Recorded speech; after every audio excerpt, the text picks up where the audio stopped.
Bom dia, pessoal. Estamos hoje aqui para falar um pouco sobre o classicismo e o Renascimento. Eu e o Leonardo, que está aí do outro lado da câmera, filmando.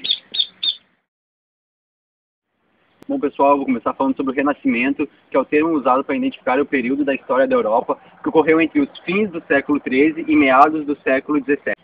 Esse período foi marcado por muitas transformações na vida humana, que assinalam o fim da Idade Média e o início da Idade Moderna, onde o homem deixa de ser o centro de tudo para dar lugar aos deuses. Apesar de essas transformações serem bem evidentes na cultura, sociedade, economia, política e religião, caracterizando a transição do feudalismo para o capitalismo e significando uma ruptura com as estruturas medievais, o termo é mais comumente empregado para descrever seus efeitos nas artes, na filosofia e nas ciências. Esse período é chamado de Renascimento em virtude da revalorização das referências culturais da antiguidade clássica. O Renascimento cultural manifestou-se primeiro na região italiana da Toscana, tendo como principais centros as cidades de Florença e Siena, de onde se difundiu para o resto da Península Itálica e depois para praticamente todos os países da Europa Ocidental, impulsionado pelo desenvolvimento da imprensa por Johannes Gutenberg. Os homens do Renascimento cunharam ou adaptaram à sua moda alguns outros conceitos, dos quais se destacam as teorias da perfectibilidade e do progresso, que na prática impulsionaram positivamente a ciência de modo a tornar o período em foco como o marco inicial da ciência moderna. Costuma-se dividir o Renascimento em três grandes fases. O Trecento, que representa a preparação para o Renascimento e é um fenômeno basicamente italiano. No 1400, que viu o Renascimento atingir sua era dourada. E por fim veio a Alta Renascença, cronologicamente engloba os anos finais do 400 e as primeiras décadas dos 500, sendo delimitada aproximadamente pelas obras de maturidade de Leonardo da Vinci. As artes do Renascimento se caracterizou em linhas gerais pela inspiração nos antigos gregos e romanos, e pela concepção de arte como uma imitação da natureza, tendo o homem nesse panorama um lugar privilegiado. Na pintura, a maior conquista da busca por esse naturalismo organizado foi a recuperação da perspectiva, representando a paisagem, as arquiteturas e o ser humano através de relações essencialmente geométricas e criando uma eficiente impressão de espaço tridimensional. Já na música foi a consolidação do sistema tonal, possibilitando a ilustração mais convincente das emoções e do movimento. Na arquitetura foi a redução das construções para uma dimensão mais humana, abandonando-se às alturas transcendentais das catedrais góticas. Na literatura, a introdução de um personagem que estruturava em torno de si a narrativa e mimetizava até onde possível a noção do sujeito. Bom, essa foi uma explicação básica sobre o Renascimento, e agora vamos para um breve intervalo e voltamos já já.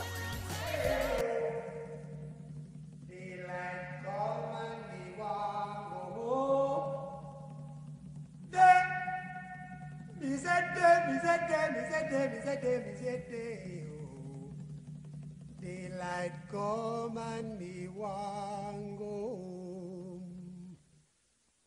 Work all night and a drink a rum. Daylight come and me want go home. Stack banana till the morning come. Daylight come and me want go home. Come, Mr. Tallyman, tally me banana. Daylight come and me want go home. Come, Mr. Tallyman, tally me banana. Daylight come and me want go home. Live 6 foot, 7 foot, 8 foot bunch. Daylight come and me want go home. 6 foot, 7 foot, 8 foot bunch. Olá, estamos de volta com a segunda parte do nosso documentário e agora nós vamos falar sobre classicismo. As características do classicismo renascentista são o antropocentrismo, onde o homem é o centro das atenções, presença de elementos da mitologia, presença de elementos do cristianismo, preciosismo vocabular, obediência à versificação, figuras, em especial da prosopopeia, racionalismo ou objetividade e universalismo ou generalização. A primeira característica do classicismo é a imitação dos autores clássicos, gregos e romanos da antiguidade, como Homero, Virgílio, Ovídio e outros. A segunda característica do classicismo é o uso da mitologia, os deuses e as musas inspiradoras dos clássicos gregos e latinos, que aparecem também nos clássicos renascentistas, como Lusíada, a Vênus, a deusa do amor, Marte, deus da guerra, que protege os portugueses em suas conquistas marítimas. A terceira característica é o predomínio da razão sobre os sentimentos. A linguagem clássica não é subjetiva, nem impregnada de sentimentos e de figuras, porque procura coar através da razão todos os dados fornecidos pela natureza e desta forma expressar verdades universais. A quarta característica é o uso da linguagem sóbria, simples, sem excesso de figuras literárias. A quinta característica é o idealismo. O classicismo aborda somente ideais diversos de suas necessidades diárias e comuns. Os principais centrais das epopeias não são apresentados como seres superiores, verdadeiros, semideus, sem defeitos, como Vasco da Gama e Lusíada. É um ser dotado de virtudes extraordinárias e incapaz de cometer qualquer erro. Essa característica é o amor platônico. Os poetas clássicos resumem a ideia de Platão, de que o amor deve ser sublime, elevado, espiritual, puro e não físico. A característica do classicismo é a busca da universalidade e impessoalidade. A obra clássica torna-se a expressão de verdades universais, eternas e despreza o particular, o individual, aquilo que é relativo. No classicismo literário, os escritores tomaram a ideia de que a arte deve fundamentar-se na razão, controla a expressão das emoções.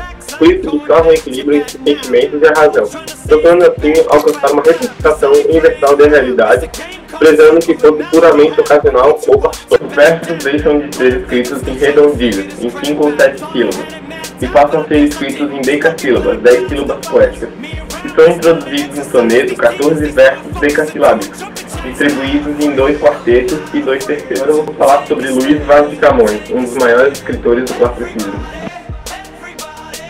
Camões nasceu em 1525, ele era chamado de poeta soldado.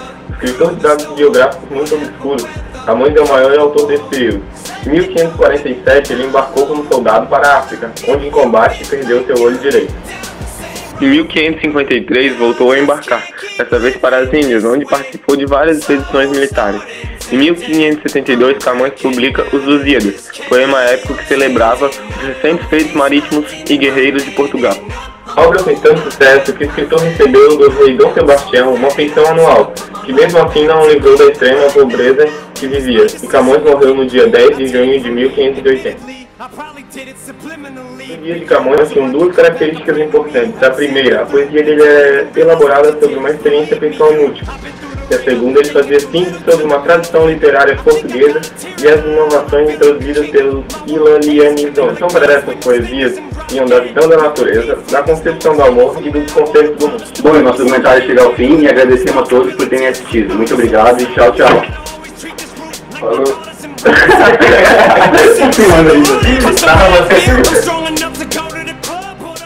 Pessoal, estamos hoje aqui para falar um pouco sobre o renascentismo, os do Renascimento adaptaram. Oi pessoal, hoje... peraí, quanto no estúdio. Pô, se não dá pra trabalhar, ô produção, pô, que isso, cara. O Crescento é um... cara, vai ser coisa assim. O Crescento é uma... representa a formação do Renascimento.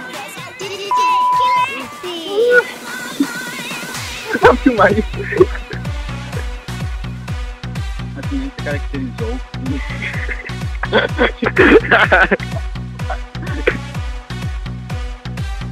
nas artes do Renascimento.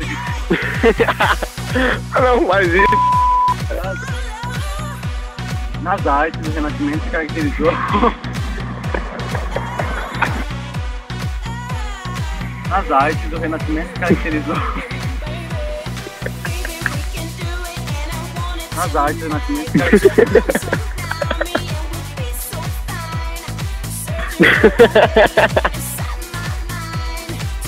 nas artes do Renascimento se caracterizou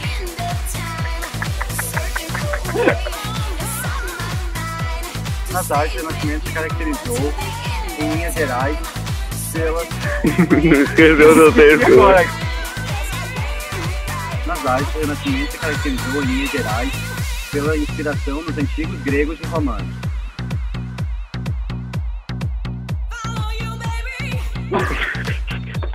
Ai meu Deus. O batido dele aqui. Eu troquei de mão, mas não matei, pô. Também tinha 400, viu?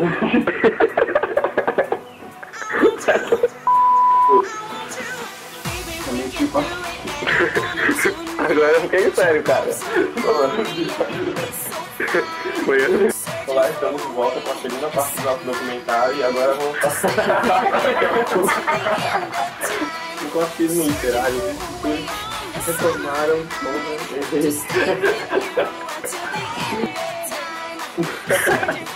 aqui tô filmando.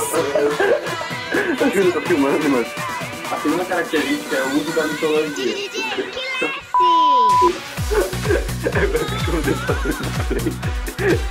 A segunda característica do carro.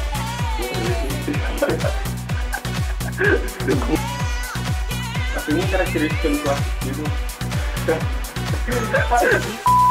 Escovando seu primo. Tu clicou ali no notebook e fica em cima da minha fala.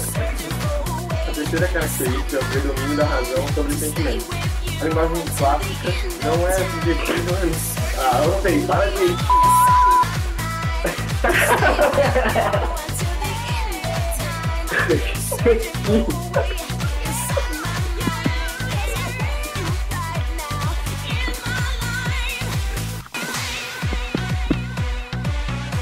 Tá gravando?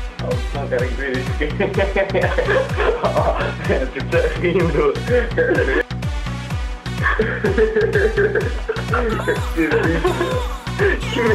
A última característica do classicismo.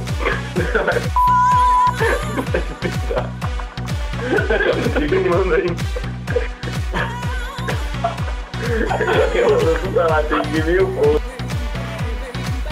Eu tava filmando.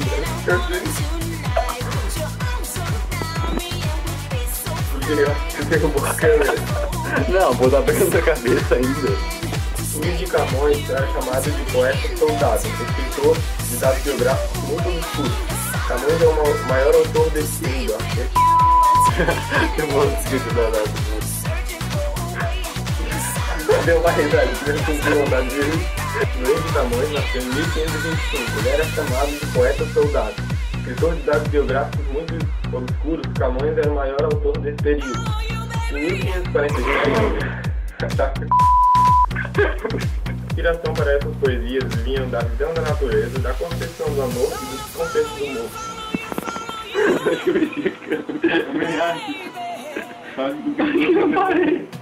Tá filmando ainda. Ah, é.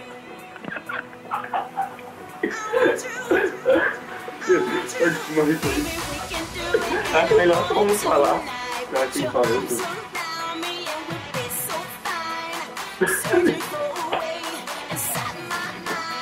To stay with you until the